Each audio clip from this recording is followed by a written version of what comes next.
Hello everyone, जय माता दी।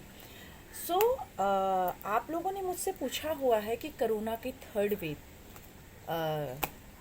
कब आएगी या कैसी रहेगी। काफ़ी सारे इस तरह के आपके क्वेश्चंस हैं काफ़ी लोगों के।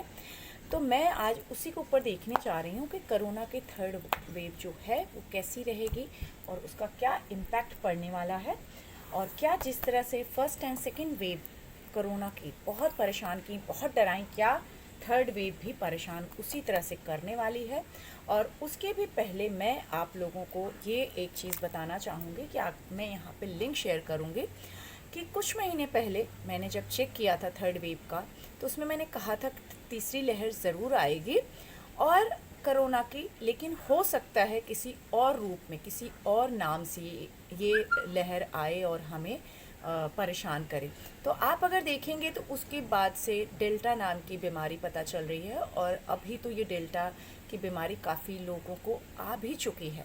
तो आज मैं देखने की कोशिश करती हूँ कि क्या ये जो कोरोना की थर्ड लहर है ये कैसी रहेगी और कितना परेशान करने वाली है। तो चलिए आज चेक करने की कोशिश करते हैं कि कोरोना की थर्ड वेव जो है किस तरह की आ रही है, और क्या उसी तरह की कंडीशंस इसमें भी रहने वाली हैं या इसमें कुछ हमें राहत मिलेगी, और हमें क्या करना चाहिए इससे बचने के लिए। इन सभी सवालों के जवाब मैं टैरो कार्ड से ज़रूर पूछने की कोशिश करूँगी, मेरी माता रानी से, डिवाइन एनर्जी से। तो प्लीज़ गाइड करें और मुझे बताएं, जिससे मैं अपने व्यूअर्स को, सब्सक्राइबर्स को ये बता सकूं। सो गाइस, यहाँ पर एक चीज़ दिख रहा है कि इस समय ना थोड़ा सा हम लोग वापस से इसको लेट गो कर रहे हैं। मे भी हो सकता है थोड़ा सा सीरियस जो रहना चाहिए, अभी भी अलर्ट, वहाँ शायद थोड़ा कमी आ रही है।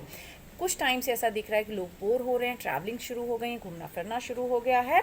क्यों? क्योंकि थोड़े टाइम से कोरोना की जो लहर है वो काफ़ी शांत हो गई है, काफ़ी जैसा हम चाहते थे कि सारी चीज़ें बेटर हो जाएं, वो बेटर होती हुई दिख रही हैं। लेकिन जो अभी करंट सिचुएशन लोगों का है, यहाँ सिर्फ एक ही चीज़ दिख रहा है कि लोग इसके बारे में बिल्कुल सीरियस नहीं हैं, बिल्कुल इसके बारे में सोचना नहीं चाह रहे हैं। सेकेंडली यहाँ दिख रहा है कि सरकार की तरफ से भी कि सरकार कोशिश ये कर रही है कि सभी को सुरक्षित करे, सुरक्षा दे, वैक्सीनेट करके। जिस तरह भी यहाँ दिख रहा है कि सरकार सुरक्षा देना चाह रही है, लेकिन कहीं ना कहीं उसमें बहुत मुश्किलें आ रही, बहुत चैलेंजेस आ रहे हैं। तो यस, ये जो तीसरी लहर आएगी, आ गई है ऑलमोस्ट तरीके से, ये भी कहीं ना कहीं परेशान ज़रूर करेगी। अब इसमें ये दिख रहा है कि सरकार या तो बहुत रुख उनका खुद का जो तरीका होगा इसको संभालने का थोड़े से कड़क हो सकता है, या उन्हें कड़क यहाँ हो जाना चाहिए। अगर यहाँ पे कड़क नहीं होती है सरकार, या सरकार की बात लोग नहीं मानते हैं, तो बहुत जल्दी इसका झटका फिर से हमें नज़र आ सकता है। बहुत जल्दी, विदिन कुछ मंथ के अंदर ही फिर से इसका झटका लग सकता है। यस, लेकिन एक चीज़ यहाँ दिख रहा है कि जो कोरोना की पहली और दूसरी जो लहर थी, वेव थी, उससे इसमें कहीं ना कहीं राहत ज़रूर रहेगी। क्योंकि ये दिख रहा है कि या तो वैक्सीन की वजह से, या जो भी सपोर्ट यहाँ दिख रहे हैं कि 6 महीने के अंदर बेटर कंडीशन ज़रूर आएंगे। और इसमें थोड़ी सी परेशानी अभी रहेगी पब्लिक को फाइनेंशियली, और ऐसे मैं बोल सकती हूँ जो उनके बिजनेस या करियर हैं उसको शायद थोड़ा टाइम के लिए, और उन्हें थोड़ा समझदारी से चलना होगा, थोड़ा पेशेंस रख के चलना होगा अपने काम बिजनेस को लेकर के। क्योंकि अभी 1-1.25 साल तक कोरोना से हमें बचाव करना बहुत ज़रूरी है। ये किसी भी रूप में आएगी, हो सकता है अलग अलग नाम, अलग अलग बीमारी, अलग अलग तरीके से, लेकिन 1-1.25 साल तक हमें इससे बचना होगा। उसके बाद ये दिख रहा है कि पूरी तरह से हम काफ़ी हद तक इससे सुरक्षित भी हो जाएंगे और काफ़ी खुश भी हो जाएंगे, ये दिख रहा है। बट अभी का जो पीरियड चल रहा है, करेंट पीरियड से लेकर के 3-6 महीने के बीच थोड़ा ज़्यादा अलर्ट रहना है, स्पेशली 3 महीने के आसपास। मतलब आप ये समझ लीजिए कि अभी अगस्त चल रहा है, तो सितंबर अक्टूबर के आसपास ज़्यादा ये कंडीशंस ख़राब होती हुई दिख रही हैं, परेशानी आ सकती है। और उसके बाद जा कर के ये कुछ दिसंबर के बाद थोड़ा बेटर कंडीशन आएगी, लेकिन फिर से ये हमें संभलना होगा नेक्स्ट ईयर, मतलब 2022 तक थोड़ा अलर्ट ज़रूर रहना होगा हमें इस वेव से। तो क्या मैसेज दे रहे हैं पब्लिक के लिए कार्ड्स, और क्या मैसेज दे रहे हैं जो सरकार हैं जिस भी प्रदेश की, राज्य की, उनके लिए तो सबसे पहले पब्लिक के लिए कार्ड्स क्या मैसेज दे रहे हैं, किस तरह से रहना चाहिए और उनको उससे क्या अच्छा होगा या क्या होगा, और सरकार के लिए क्या मैसेज है, सरकार को कैसे इसको हैंडल करना चाहिए जिससे देश का भला हो। तो सबसे पहले पब्लिक के लिए देख लेते हैं, जनता के लिए। जनता के लिए दिख रहा है कि थोड़ा सा समझदारी दिखाने की ज़रूरत है।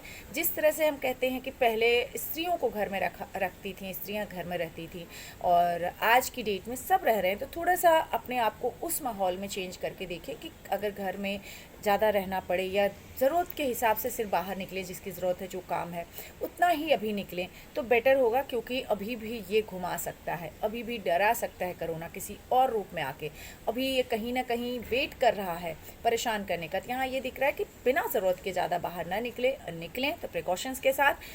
और उसके बाद यहाँ दिख रहा है कि ज़रूर जीतेंगे इस कोरोना से बहुत जल्दी, बहुत अच्छे से। सिर्फ जिस तरह से फोकस पहले 1.5-2 साल से रखा है सभी ने, जनता ने, पब्लिक ने यहाँ पे, उसी तरह से थोड़ा सा अपने करियर को, अपनी चीज़ों को फोकस करके फैमिली को चलें तो आगे सारी चीज़ें ठीक हो जाएंगी। यहाँ पे सरकार के लिए क्या मैसेजेस टैरो देना चाह रहे हैं, तो सरकार को ये दिखा रहा है कि सरकार बहुत शांति से इसको करे, ज़्यादा किसी की बात को ना सुने, या कोई जो भी उसके रूल्स हैं वो अपने रूल्स रेगुलेशंस के हिसाब से चले, धीरे धीरे चीज़ों को खोले, धीरे धीरे चीज़ों को आगे बढ़ाए। एक झटके में सारी जो भी फैसिलिटीज़ हैं या जो भी चीज़ें खोलना है वो ना खोले, समझदारी के साथ धीरे धीरे एक बैलेंस के साथ चीज़ों को खोले, नहीं तो उसमें सरकार काफ़ी लंबे समय तक परेशान रह सकती है।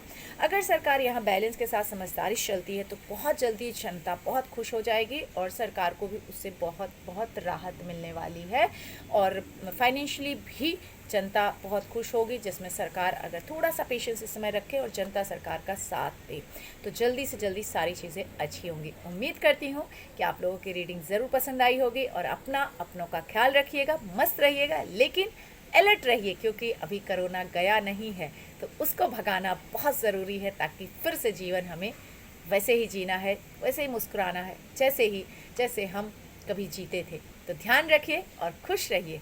जय माता दी।